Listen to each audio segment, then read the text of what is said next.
নমস্কাৰ এই মুহূৰ্তত ৰাজ্যৰ প্ৰত্যেকগৰাকী জনসাধাৰণ বাবে লৈ আহিছো কেইবাটা বিশেষ ডাঙৰ খবৰ আৰু জৰুৰী খবৰ।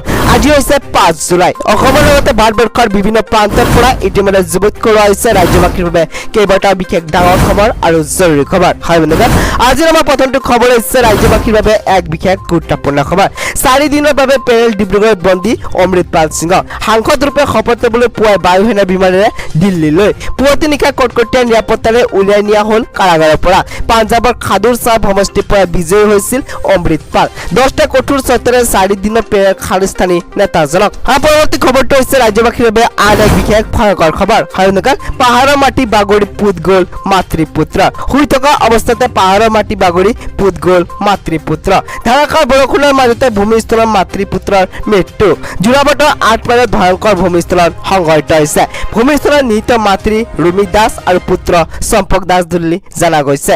আহত হৈছে ৰীমা দাস নামৰ এগৰাকী 14 বছৰীয়া কিশোৰী। পুৱা 6 বজাত যোৰাবাটৰ গৌৰৱস্থিত এই শোকাবহ ঘটনাটো সংঘটিত হৈছে। পৰৱৰ্তী খবৰটো হৈছে ৰাজ্যবাসীৰ বাবে আন এক বিশেষ ভয়ংকৰ খবৰ আৰু এটা গুৰুত্বপূৰ্ণ খবৰ। হয় বন্ধুগণ, নলাত উঠি গ'ল 8 বছৰীয়া শিশু।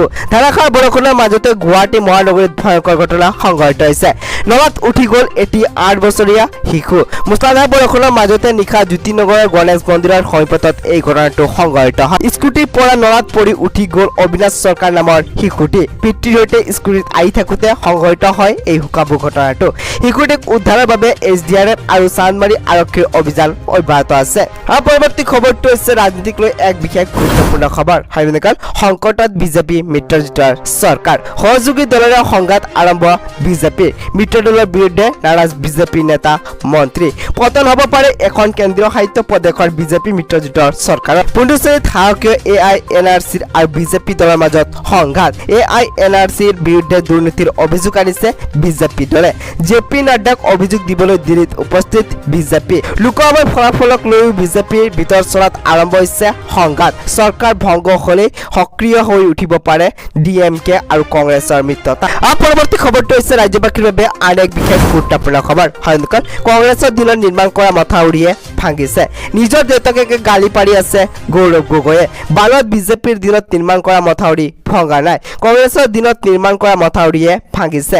ডিব্ৰুগড়ত বান পৰিদৰ্শন কৰিবলৈ গৈ এই মন্তব্য আগবঢ়াইছে মুখ্যমন্ত্ৰী ডক্টৰ হেমন্ত বিশ্ব শৰ্মাই। জলসম্পদ বিভাগটো ATM আখ্যা দিছে সাংসদ গৌৰৱ গগৈয়ে। গৌৰৱ গগৈৰ এই মন্তব্যৰ প্ৰতিক্ৰিয়া মুখ্যমন্ত্ৰী ডক্টৰ হেমন্ত বিশ্ব শৰ্মা। এইবাৰ কম ভাঙিছে জলসম্পদ বিভাগৰ মথাউৰি। যিবিলাক মথাউৰি ভাঙিছে এইবোৰ আমি বনোৱা দিনৰ নহয়। নিজৰ দেউতাক কোনোবাই নিজে গালি পাৰিলে মই কি কৰিম? মুখ্যমন্ত্ৰীক জলসম্পদ বিভাগৰ দায়িত্ব ল'বলৈ আহ্বান গৌৰৱ গগৈ।